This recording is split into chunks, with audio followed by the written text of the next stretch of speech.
బరువు తగ్గాలని ప్రయత్నిస్తున్నారా? దానికోసం డైటింగ్ పేరుతో తిండి మానేస్తున్నారా? అలా అయితే బరువు తగ్గడమేమో కానీ మీ ఆరోగ్యాన్ని మీ చేతులారా పాడు చేసుకుంటున్నట్టే. వెయిట్ లాస్ అవ్వాలంటే తీసుకునే ఆహారాన్ని సరైన విధానంలో తీసుకుంటే చాలు. దానికోసం తిండి మానేయాల్సిన అవసరం లేదు.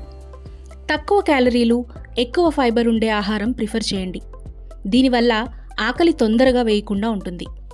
ఉదాహరణకి ఎగ్స్, అన్ని రకాల బెర్రీస్, రాజ్మా, బొబ్బర్లు, బీన్స్, చిక్ పీస్, ఓట్స్, బచ్చలి కూర, క్వినోవా, యాపిల్ ఇలాంటివి తినడం వల్ల శరీరానికి కావలసిన ప్రోటీన్, ఫైబర్ అందుతుంది. దీంతోపాటు ఇవన్నీ తక్కువ క్యాలరీలు కలిగి ఉండడంతో పాటు ఎక్కువసేపు ఆకలి వేయకుండా కడుపు నిండిన ఫీలింగ్ కలుగజేస్తాయి. అలాగే ఆహారం తీసుకునే ముందు సూప్ తాగడం కూడా అలవాటు చేసుకుంటే క్యాలరీలను నియంత్రించడంలో సహాయపడుతుంది. కాబట్టి మీరు తీసుకునే ఆహారాన్ని తెలుసుకుని తినండి, కానీ పూర్తిగా మానేసి బరువు తగ్గాలనుకుంటే మాత్రం హెల్త్ ప్రాబ్లమ్స్ క్రియేట్ చేసుకున్నట్టే అని గుర్తుంచుకోండి.